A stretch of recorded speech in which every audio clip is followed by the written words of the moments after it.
The blessed Lord said, those who fixing their minds on me, worship me, endlessly joyed with me, and possessed of supreme faith, them I consider most perfect in yoga.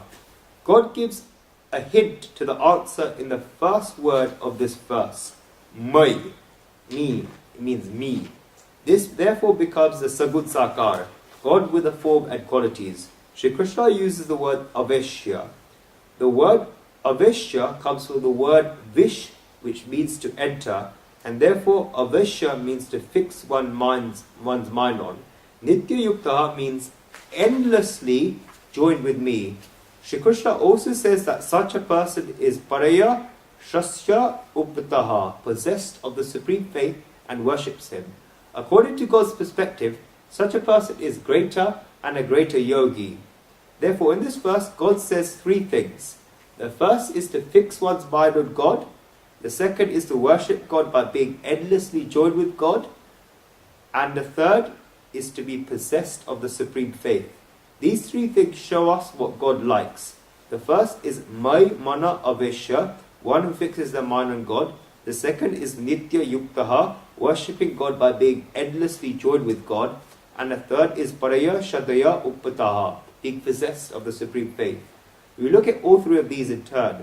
The first one is Mai Mana Aveshya, one who fixes their mind on God. In this world, everybody asks for our mind. Let us understand this.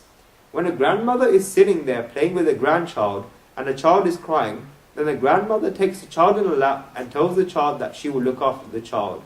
She gives the child a toy or does something to make the child stop crying. The child begins playing with the toy and the grandmother thinks that his concentration has fallen on something else. And then she begins knitting a sweater next to her, does some work or gets up to go somewhere else. As soon as she gets up to go somewhere else, then the child tells her to come back and that she should not do anything else. The child is saying, fix your mind on me. Even such a small child is asking for a mind and is telling us to fix our minds on him. A mother and father wish that their child in mind remains fixed on them. A wife wishes that her husband's mind remains fixed on her. The husband wishes that the wife's mind remains fixed on him. Children are such that they wish that their parents' minds become fixed on them.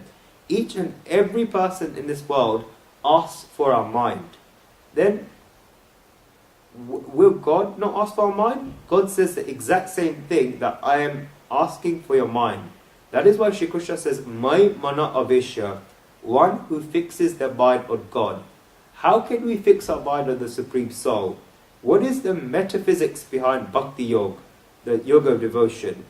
The first is that the whole body and all the senses go to that where the mind is fixed on. Otherwise, if there is a body and the senses but no mind, then the body and senses have no meaning.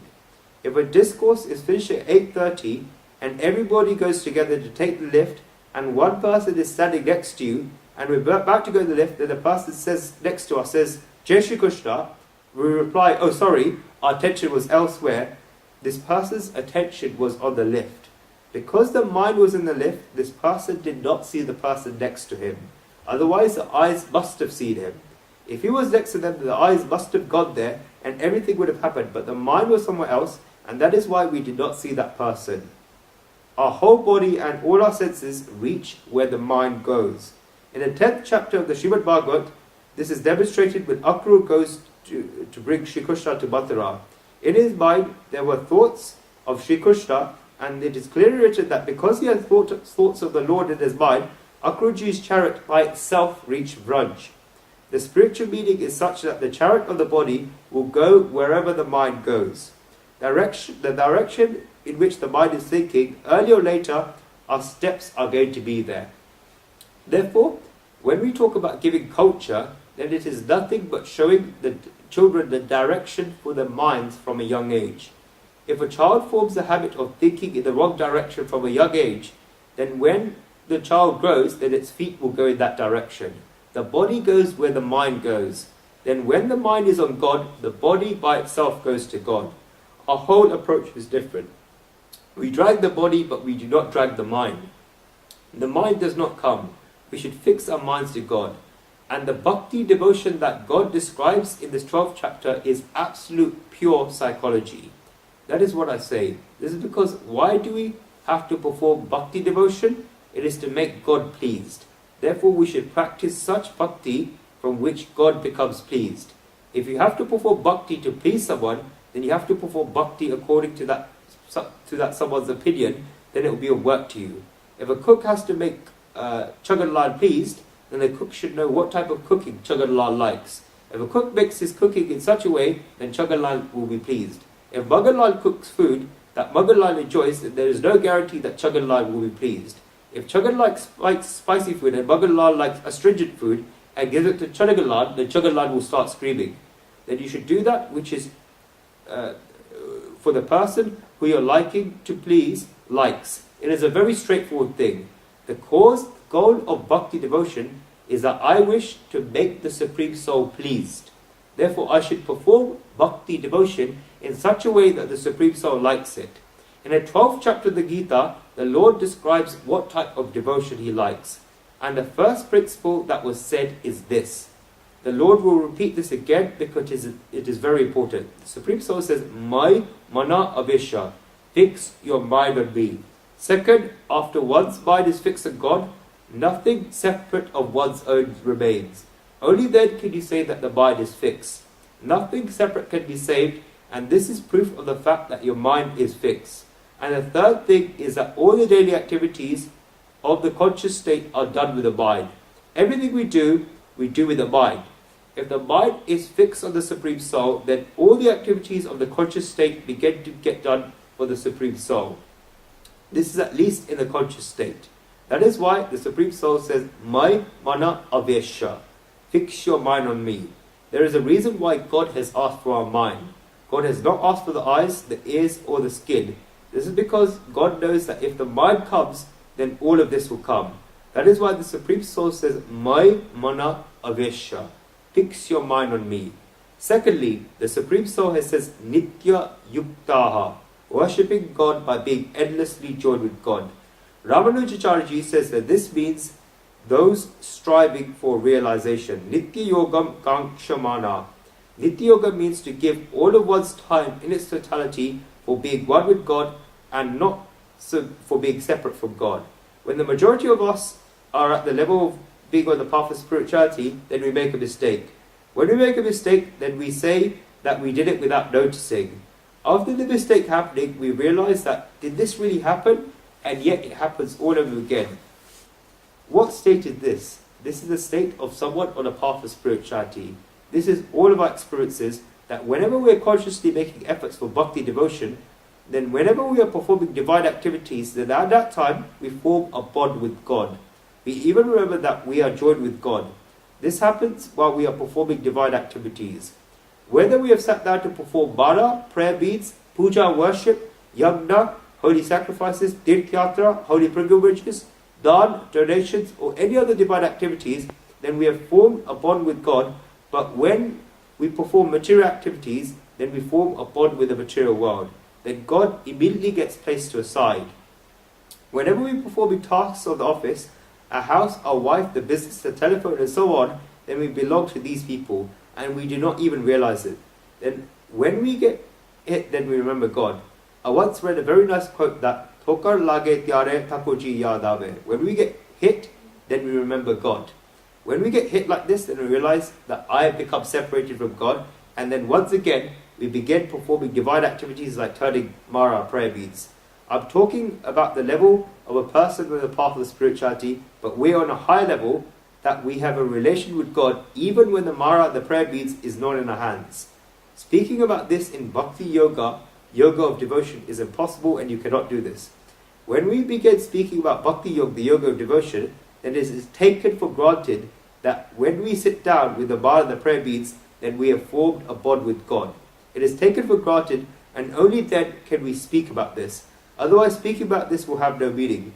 But at the time of performing divine activities, we remain joined with God, and at the time of performing material activities, we remain joined with the material world.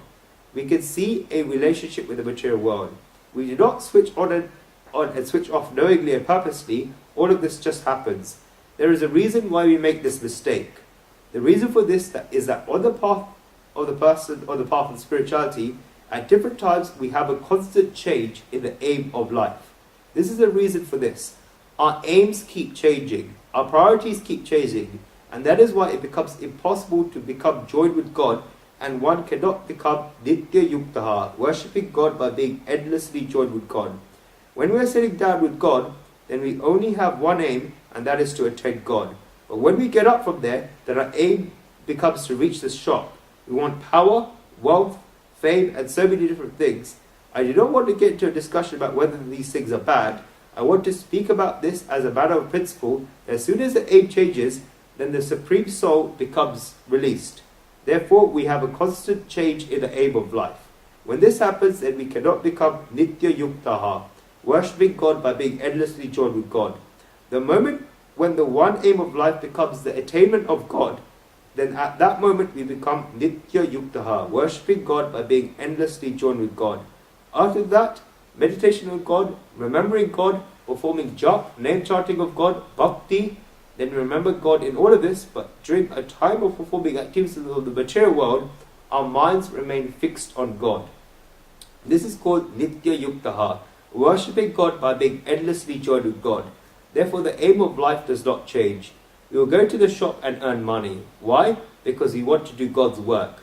We should have wealth. And why should we not have wealth? Our scriptures have never said no to wealth. In the whole world, you'll only see that only the rishis, Indian rishis of the Vedas, who wrote the Sri Suktam. Mother Lakshmi can shower her grace on you, and why would someone not wish for wealth? One should have wealth. Indian culture has never said no to this. Hiranya varnam harinim suvarna jatashurjam chandram hiranim lakshmi jata vedo ma'avahi. Oh, all-knowing fire god Agni, would you kindly propitiate Ma Lakshmi, the goddess of prosperity, on whose body has a golden colour, one who is decked with gold and silver garlands, one whose sari is yellow-coloured, and one whose face is like the full moon, and whose eyes bless humanity with a soothing grace. O Jataveda, the fire god, kindly tell of our supplications. We tell the fire god in this mantra to come to us because we wish for Lakshmi, we wish for wealth. It says further that Tamavaha Jataveda Lakshmihim Pagamanim Yasyam Hiranyam Vindeyam Gamaswam Purushandanam. O Agni, the great fire god, with the blessings of Ma Lakshmi, the goddess of wealth, wealth and prosperity, gold and cattle and horses and useful animals, family and children, and every type of prosperity will come to me. By the arrival of Goddess Lakshmi in my home, the prosperity will be imperishable. Health, friends, everlasting peace, and finally freedom. All these types of wealth will be mine by the arrival of the Universal Mother, Lakshmi, the goddess of wealth, into my home. In this mantra, Lakshmi Nam Apagamanim means such wealth that can never go away. Anapagaminim Lakshmi Avaha. A steady Lakshmi, a steady wealth has been asked for. Therefore, one can wish for this, and there is not a no to this. But one should want wealth for the Lord. Everything one may want should be for the Lord. One can also wish for progeny, and one will live a material life. There is a famous saying that Samyak Tanoti iti santan. One who advances his or her parents' good activities is progeny. One should think that, Lord, this body will fall today, if not tomorrow, after 50 years or after 70 years, but at the same time as this body falls, the good activities that I have done for you and the different activities I have done for you should not stop, and your work should not stop. That is why I want progeny. That is why I want children. Even the attainment of children, even the attainment of progeny is bhakti, devotion. That is why this year has been said. What is the purpose and what is the aim? And the third thing that Shri Krishna has said is Paraya Shraddhaya Upita, being possessed of supreme faith in the Lord. There are three types of Shraddha, faith. The first is Andha Shraddha, blind faith. The second is Ashraddha, no faith. And the third is Shraddha, faith. If you want to put a Lord on this, then it's Ashraddha, no faith, Andha Shraddha, blind faith, and Shraddha, faith. Ashraddha means one who has no faith at all. These are total non-believers. The second are Andha Shraddha, meaning those who are with blind faith. This is such a faith that one just closes their eyes and jumps in. If I were to give an example, then a lot of people are swimming in the swimming pool, and a person is standing on the side, is watching, while the person next to him is telling him to jump in. The person says no, because I cannot swim. He is not even prepared to believe that he can swim. This person is of ashraddha, no faith. He only feels that he cannot swim. There are also others of the second type that are of andhashraddha, blind faith. They see that so many people are swimming, they close their eyes and jump in. They think that because all of these other people are swimming, they will also be able to swim. They are of blind faith. And there is a third type of shraddha, faith. That is, I have fear in going, and this means that I cannot jump in. Because all of these people are swimming, it means that there is not much of a problem in jumping. If I jump in the right way, then my fear will go away, and I can also have the bliss that these people are getting. This person observes how people are jumping in and what they are doing. Then he goes and asks someone who is swimming that if I come in, then will you save me? The other person says, yes, you come in. This person observes how he should put his hands in and how he should put his feet in. He starts in the shallow end at the beginning and slowly begins going to the deep end. After doing this again and again, he learns. This is shraddha, faith. This is what you call shraddha, faith. In shraddha, faith, there is understanding. The definition of shraddha, faith, is the power to protect the truth. Sadhyate anya sa shraddha. The scriptures have given a very nice meaning of shraddha, faith. We have a truth, but we have to take that truth to its goal. And until we reach that goal, we have to protect that truth, and this power is shraddha, faith. We do not wish to learn how to swim by jumping straight into the water. But if so many people are swimming, this means that I too can swim. But when I have been swinging my hands and feet and it feels like I am drowning, and I drink 2 or 3 gulps of water, then at the same time there is a truth in my mind that I will be able to swim. One has this principle in their mind, and putting this principle into one's mind, trusting this principle, having faith in this principle, and moving one's hands and feet results in the consequence that one learns how to swim. But if one climbs in the water and learns how to swim in the week, 10 days, or whatever time there was in the middle, during that time he must have faith in the principle that yes, I can swim. This principle is shraddha, faith, and this is a power. The stronger one's shraddha, faith, then the greater the possibility of reaching one's goal. Let us take the example that we want to learn how to swim in 7 days. For 4 days I've just been splashing my hands and feet, and I feel that all of this is useless because I cannot learn anything.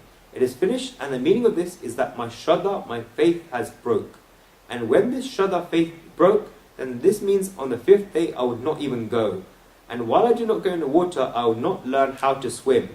Then for 7 days, what truth carried me? It was shraddha, faith. In the same way, the principle that it is possible to attain God shows us that many people have experienced God, that many people have that sparkle in their eyes, and that many people have that splendor and radiance shining from their faces. Many people have that lamp of bliss lit in their lives. All of this means that the realization of God is possible. Pralada Narada Parasha Pudrika Vyasambari Shukashonaka Bhishmadabhyam Shrukmanga Durjuna Vashishta Vibhishanadin Punyam Mima Paramam Bhagavata Smaravi. I bow my head and salute the great souls like Prahlad, Narad, Parasara, Pundrika, Vyas, Ambrisha, Shuka, Shonaka, Bhishma, Rukmangara, Arjun, Vashishta, and Vibhishan. Why do you remember all of these great souls? Why do you remember all of these devotees? A whole list is given. Why is a list of all these people given? Why is this list given? This is because all of these people have attained the Supreme Soul. They attained something in their lives. If all of these people swam, then can my one name not come into this list? It can come into this list, and one should therefore make efforts for this. But faith can only last if there is shraddha, faith. On the majority of occasions, a lot is done in the name of bhakti, devotion and society, but bhakti devotion is not done. This is because there is no shraddha, faith. There may be andhashraddha, blind faith, and not only may be that, but it is there. It is definitely there. But instead of that, there should be shraddha, faith, and only then can one reach God. God says that He likes such devotees very much, and according to God's perspective, such people are great. there are different types of Shraddha faith. On many occasions, there is the Shraddha faith of a mother. The mother looks after the child in a womb, and from that moment, the process of 9 months that began then completes when she endures childbirth to give birth to the child. She raises the child and grows the child while looking after the child. A mother spends a minimum of 5 priceless years of her life on the child. It is a minimum of 5 years. Then after the 5 years, we consider that this child begins to do his own things. Even then, the mother's attention is on the child. The mother gives at least 5 years for the child, and therefore the mother has so much Shraddha faith that it is my child. In the same way, a child has Shraddha faith. Just like the mother has Shraddha on the child, in the same way the child has faith towards his mother. He knows that if I ever want anything, then my mother is there. That is why we have the prayer that Matru Deva Bhava, the mother is God. The third is a faith of a guru. Whenever a guru accepts a people, then a true guru will only accept the people when he has faith in the people. Just like when the gardener of a garden is planting a seed in the soil, then he has faith in the soil and he has faith in the seed.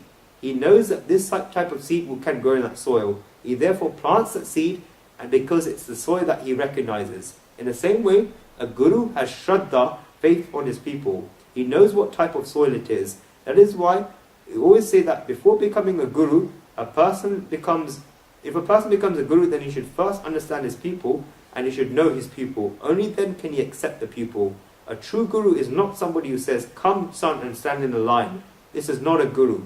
The guru knows what matter is, what material is, and what soil it is, and thinks that, do I have the seed that can grow, seed that can grow in the soil? Can I plant something nourishing in that soil?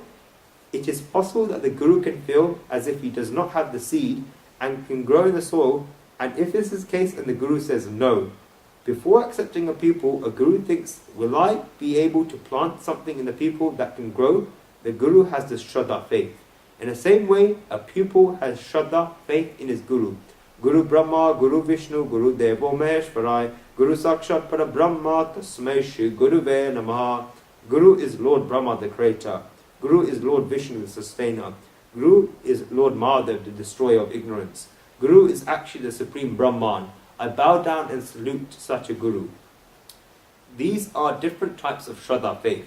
Here, Shri Krishna is talking about Paraya Shraddhaya Upeta, being possessed of the supreme faith in the Lord. This is Paraya Shraddhaya, supreme faith. What is Paraya Shraddhaya, supreme faith? I'll say one thing in the end about the subject of Shraddha, faith. Shraddha is faith in the truth that cannot be seen. This is Paraya Shraddha, supreme faith. One cannot see God, one cannot touch God with one's hand, one cannot smell God, and one cannot hear God, and yet one has Shraddha, faith that God is here, without argument, without dismissing, and without sophistications. When one has this, then it is Paraya Shraddhaya, supreme faith. One should have clarity of mind. Shri Krishna says that according to his perspective, such people are great. Shankaracharya says that they spend their days and nights fixing their mind on God without a break. Neryantar yena hete machita taya ahotaram ati vahayanti. Shankaracharya says that every time, in every place, and in every person, one thinks about God. Sada sarvatya sarva manena bhava yanti.